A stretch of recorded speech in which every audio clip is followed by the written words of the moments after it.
അങ്ങനത്തെ ആൾക്കാർക്കൊക്കെ ഇപ്പൊ നമുക്ക് ആഗ്രഹം ഉണ്ടാവല്ലോ, നമുക്ക് നമ്മുടെ പേരൻസിനെ റിട്ടയർ ചെയ്യണം എന്നൊക്കെ, നമുക്ക് അങ്ങനത്തെ ഇപ്പൊ ഇതുണ്ട്. പക്ഷെ അതിന് ചില ആൾക്കാർക്ക് അത് പറഞ്ഞിട്ടുള്ളതല്ല. ഒന്നാമത് എനിക്ക് അപ്പയുടെ ലെവലിലുള്ള ഒരു ടൈപ്പ് ഒരാളിനെ എന്താണ് റെസ്റ്റ് ചെയ്യിപ്പിക്കാൻ പറ്റൂല. എന്ന് വെച്ചാൽ പുള്ളിക്ക് പറഞ്ഞാൽ ഇതിങ്ങനെ പൊയ്ക്കൊണ്ടിരിക്കുന്നതാണ്. പിന്നെ ഇവൻച്വലി ടൈം, ഏജ്, ഇങ്ങനത്തെ കാര്യങ്ങളൊക്കെ നമ്മൾ എപ്പോഴെങ്കിലും നമ്മുടെ അടുത്ത് പറയും, ഓക്കെ ഇനിയിപ്പോൾ കുറച്ചൊന്ന് റെസ്റ്റ് എടുക്കാന്നൊക്കെ. അല്ലെങ്കിൽ ഇപ്പോഴാണ് ആ ടൈം. ഇനോവേ കറക്റ്റ് ആയിട്ട് ഒരു പാൻഡമിക്കും വന്നു.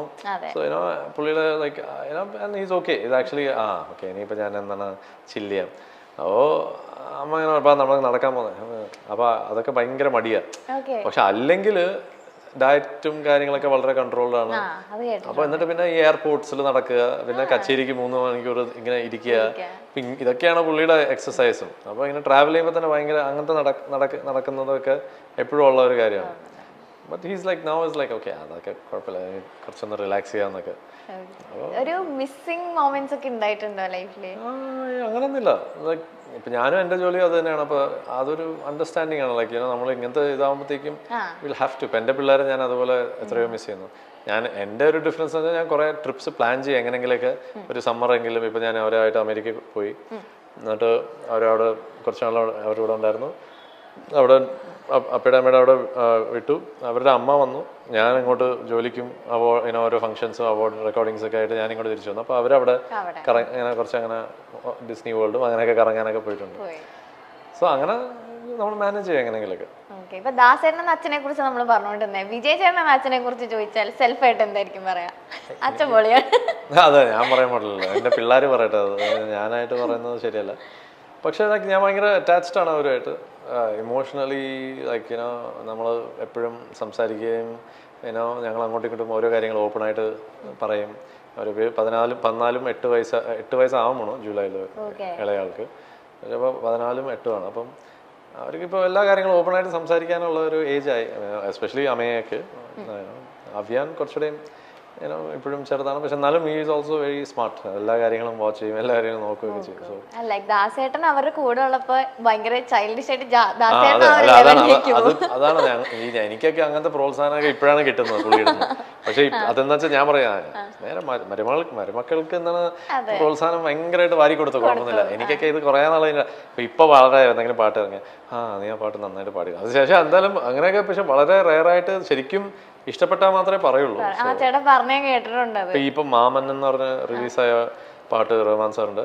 അപ്പൊ അത് ഇറങ്ങി. അപ്പൊ അതിങ്ങനെ എല്ലാവർക്കും ഭയങ്കരമായിട്ട് ഇങ്ങനെ നല്ല റിപ്പോർട്ടായിട്ട് ഇങ്ങനെ പോയിക്കൊണ്ടിരിക്കുക. അപ്പൊ അവിടുന്ന് അമ്മ ഇങ്ങനെ വിളിച്ചത്, അപ്പൊ വിളിച്ചു, ആ പാട്ട് ഭയങ്കരമായിട്ട് ഇഷ്ടപ്പെട്ടു എന്ന് പറയാൻ പറഞ്ഞു എന്നൊക്കെ പറഞ്ഞ്. എന്നിട്ട് ഞങ്ങൾ വീഡിയോ കോള് സംസാരിച്ചു, ഞാൻ നന്നായിട്ട് പാടിയിട്ടുണ്ട്, കൊള്ളാം എന്നൊക്കെ പറഞ്ഞു. അത് പറയുന്നത് വളരെ റെയറാണ്. നമുക്ക് ഭയങ്കര സന്തോഷമായിരിക്കും.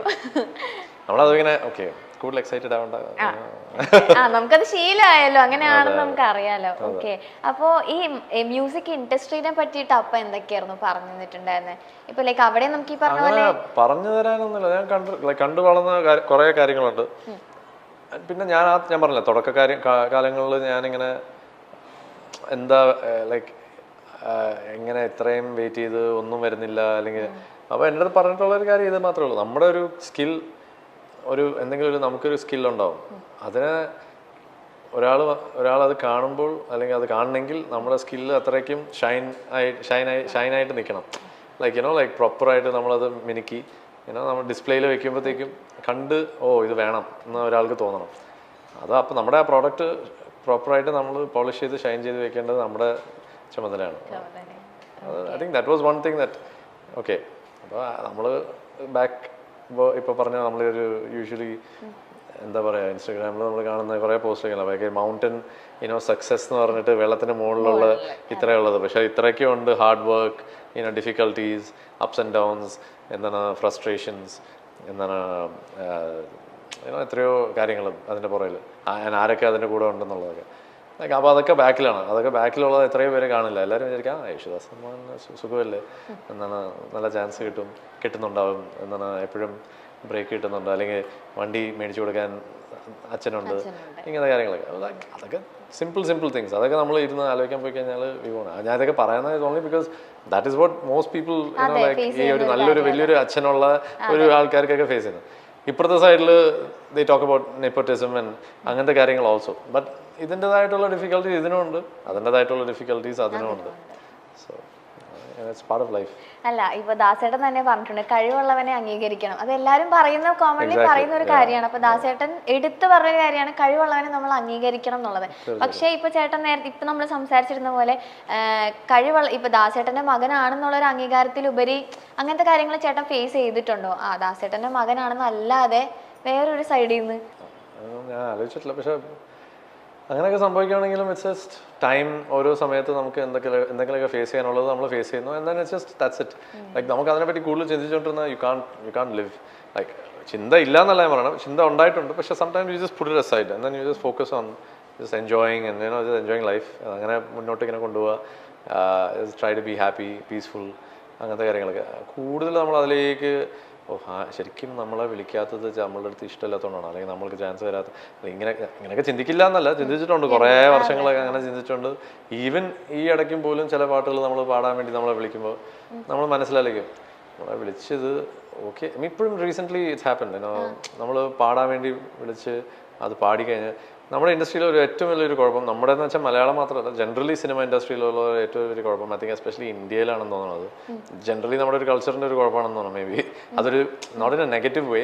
അപ്പോൾ ജനറലി നമ്മൾക്ക് ഒരാളുടെ അടുത്ത് തുറന്നൊരു കാര്യം പറയാൻ ഭയങ്കര ബുദ്ധിമുട്ടാണ് ഈ ഇൻഡസ്ട്രിയിൽ പൊതുവെ. അപ്പോൾ ആ പാട്ട് നിങ്ങളുടെ വോയിസിൽ നമുക്ക് ട്രൈ ചെയ്യണമെന്ന് ആഗ്രഹം ഉണ്ടായിരുന്നു, പക്ഷെ അതങ്ങോട്ട് സെറ്റായില്ല. ഇങ്ങനെ പറഞ്ഞാൽ ആക്ച്വലി നമുക്ക് ഓക്കെ കൂൾ ഫൈൻ യുനോ. അല്ലാണ്ട് വെറുതെ കുത്താനോ അല്ലെങ്കിൽ എന്താണ് ഒട്ടും പറയാണ്ട് എന്നിട്ട് പാട്ടും കൂടെ മാറ്റി വേറെ ആരെങ്കിലും എത്രയോ പ്രാവശ്യം സംഭവിച്ചിട്ടുണ്ട്. ഞാൻ സ്ക്രീനിൽ ഇങ്ങനെ ആ പാട്ട് വരും എന്ന് വിചാരിച്ച് ഇങ്ങനെ നിന്ന് ലൈക്ക് ഫസ്റ്റ് 5 yearsലൊക്കെ തമിഴിലൊരു പാട്ട് ഇതുപോലെ ഐ തിങ്ക് പ്രഭുദേവയുടെ ഒരു പടത്തിന് വേണ്ടി പാടിയത്.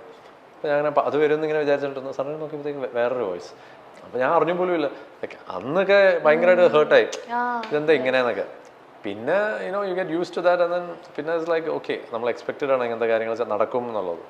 അപ്പോൾ ഈവൻ ലൈക്ക് ഇപ്പോൾ ഈ ഇടയ്ക്ക് ഞാനൊരു വേറൊരു സ്ഥലത്തൊരു ടോക്കിന് വേണ്ടി ഇന്ത്യ ടുഡേയുടെ ഒരു ടോക്ക് ട്രിവാൻഡ്രത്ത് CM ഒക്കെ ഉള്ള ഒരു വേദിയിൽ നടക്കുകയാണ്. അപ്പോൾ അവിടെ ഇങ്ങനെ അവരൊരു സംസാരമൊക്കെ. അപ്പോൾ ഞാൻ ഇങ്ങനെ പൊന്നിയിൻ സെൽവനിൽ അഭിനയിച്ച എക്സ്പീരിയൻസിനെ പറ്റിയൊക്കെ പറഞ്ഞിട്ടിരിക്കുന്നു. ഭയങ്കരമായിരുന്നു. അത് ഇങ്ങനെ എന്നെ സണ്ണായിട്ട് വിളിച്ചു. എൻ്റെ സെക്കൻഡ് ഫിലിം പടൈവീരൻ്റെ ഡയറക്ടറാണ് ഇങ്ങനെ കണക്ട് ചെയ്തത്. അപ്പോൾ പുള്ളി അതിൽ അസോസിയേറ്റ് ആണ്, അവർ അസിസ്റ്റൻറ്റ് ഡയറക്ടറാണ്. അപ്പോൾ പുള്ളി ഇങ്ങനെ വിളിച്ചിട്ട് പറഞ്ഞു സഡനായിട്ട് വരാൻ പറഞ്ഞു. ഞാൻ രാജമുണ്ട്രി പോയി, ഗോദാവരി റിവറിലാണ് അവർ ഷൂട്ട് ചെയ്തുകൊണ്ടിരുന്നത്. ഞാൻ അവിടെ ചെന്നിട്ട് ക്യാരവാനിൽ വെച്ചിട്ട് എൻ്റെ അടുത്ത് മേക്കപ്പ് ടെസ്റ്റ് ഒക്കെ ചെയ്യാൻ വേണ്ടി. അപ്പോൾ എൻ്റെ അടുത്ത് വിളിച്ച് പറഞ്ഞു ഞാൻ ചെല്ലുമ്പോൾ തന്നെ ചിലപ്പോൾ മുടി ഷേവ് ചെയ്യും, ലൈക്ക് മുടി പറ്റ അടിക്കേണ്ടി വരും, താടിയൊന്നും ചെയ്യരുത്, താടി ഇങ്ങനെ വെക്കണം, ഓക്കെ ആണോ എന്നൊക്കെ ചെയ്യാം. അവന് ഓക്കെ എന്ന് പറഞ്ഞു. അപ്പോൾ അവിടെ പോയി അതൊക്കെ ചെയ്തു. അപ്പോൾ ഇത് കഥയായിട്ട് ഞാനിങ്ങനെ പറഞ്ഞു. എനിക്ക് ഭയങ്കര ഇതായിരുന്നു. ഞാനൊരു ബസ് കട്ട് ചെയ്തു, താടി ചെയ്തു, ബസ്സിലേക്ക് ഇങ്ങനെ മൊട്ടയല്ല പക്ഷെ ബസ് കട്ട് ചെയ്തു, താടിയും അപ്പോൾ ആർമറും ഇങ്ങനത്തെ കാര്യങ്ങളൊക്കെ എല്ലാം ഇട്ട് ടെസ്റ്റ് ചെയ്തു. അപ്പോൾ ഓക്കെ എന്ന് പറഞ്ഞ് അടുത്ത് രാവിലെ ഷോട്ട് എടുത്തു.